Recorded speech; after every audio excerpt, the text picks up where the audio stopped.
Georgian architecture is sort of the cornerstone of what was the newer buildings built in the late 60s and early 70s here at the Municipal Center, which is now part of an historic district. And so from a feel, this building is very much an appropriate cornerstone for what we have here at the Municipal Center as a campus. Unfortunately, there's a couple of challenges with the building. And I want you to think of that in sort of three terms. The building is plagued with asbestos-containing material, and at the same time it has a deteriorating 48-year-old electrical distribution system and a deteriorating 48-year-old heating, ventilation, and air conditioning system. And those three combined have put us in a position where we really need to do something very soon, or this building's not going to be usable anymore. In 1969, when this building was built, asbestos was a very commonly used material for fireproofing, fire retardation, and for insulation. And as a result, the concrete decks above this floor, which was the first floor, above the second floor, and above the ceiling, were sprayed with a very thick fireproofing material made of asbestos. And over the years, that material has started to snow down onto the ceiling and into the wall cavities. And so above the ceiling, in this wall, throughout the building, is friable asbestos, which really limits what I can do with my building maintenance folks or with any engineers as far as penetrating the walls for anything at all. So that asbestos has created an environment in which I can't fix a lot of the things that you'd normally be able to fix in a building. When we're talking about the problems with electrical distribution in City Hall, I wanted folks to think about three things with that also.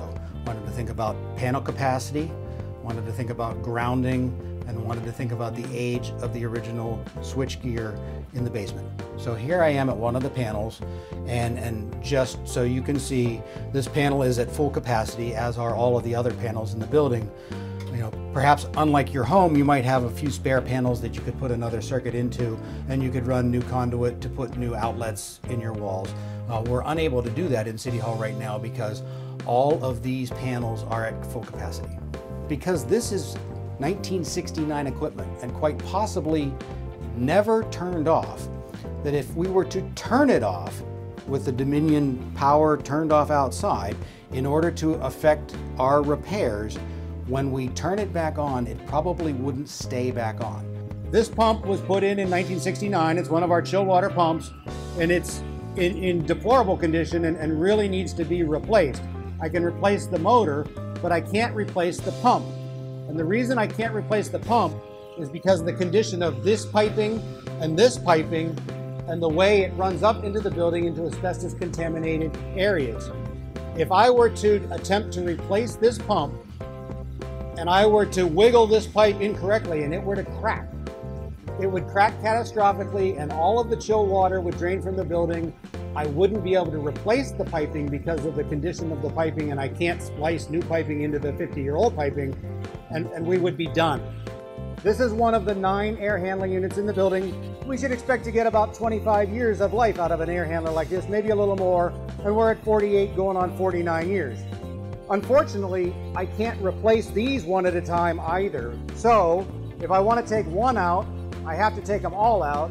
In order to take them all out, I need to abate the asbestos.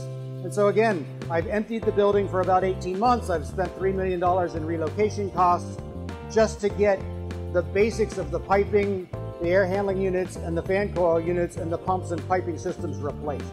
Going forward in the future, council needs to think about all this stuff.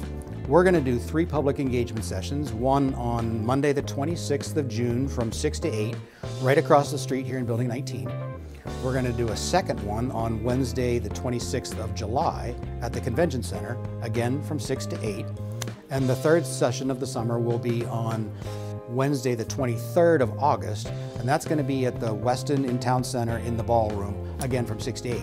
So I'd highly encourage anyone in the public that wants to learn more about the condition of the building or what the options are to come out, meet with us, ask questions, and engage us so that they can help their elected representative make an informed decision.